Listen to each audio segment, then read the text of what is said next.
Cette nouvelle enquête de 60 millions de consommateurs à présent, l'association a testé des produits de consommation courante, des bonbons, des gâteaux, des desserts glacés particulièrement appréciés des enfants.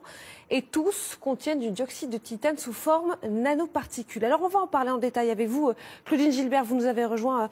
Bonjour. Mais d'abord, on va essayer de s'intéresser à savoir ce qu'est exactement une nanoparticule. Et on va voir cela avec Lucie Landret. Elles sont invisibles à l'œil nu et pourtant elles sont partout. Depuis 20 ans, les nanoparticules envahissent progressivement notre quotidien.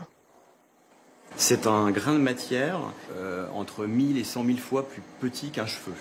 Dans cette gamme de taille, la matière a des propriétés nouvelles et c'est ces propriétés nouvelles que les industriels ou les scientifiques souhaitent utiliser pour fabriquer des matériaux innovants.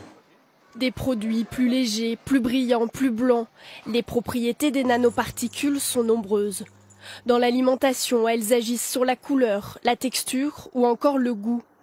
Utilisées pour blanchir certains produits, les pâtisseries ou encore le dentifrice. On les retrouve aussi dans les bonbons, les sucreries, les gâteaux, sous forme d'additifs alimentaires. En cosmétique, elles permettent la tenue du rouge à lèvres, l'intensité des parfums. Présente aussi dans les vêtements, les raquettes, les coques de portable, les crèmes solaires, les peintures.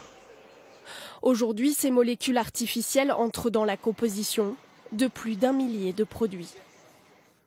On comprend maintenant ce qu'est une nanoparticule et pourquoi cela peut être dangereux. Claudine Gilbert, donc vous êtes avec nous.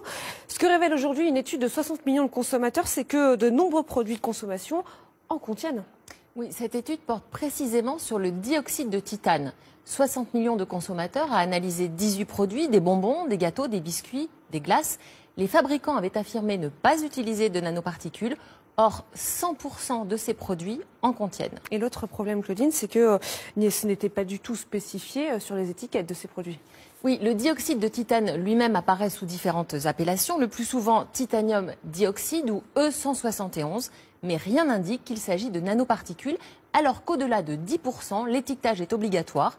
La réglementation n'est donc pas respectée. Donc c'est inquiétant. Si on a mangé ces biscuits, ces glaces, quels sont les risques ? Bien, les risques sont très mal connus. Ce que l'on sait, et ce n'est pas rassurant, c'est qu'ils s'infiltrent partout dans notre corps jusqu'au cœur des cellules.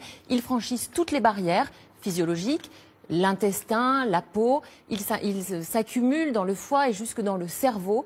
Les chercheurs de l'INRA ont montré il y a quelques mois que le dioxyde de titane chez le rat provoque des lésions précancéreuses du côlon.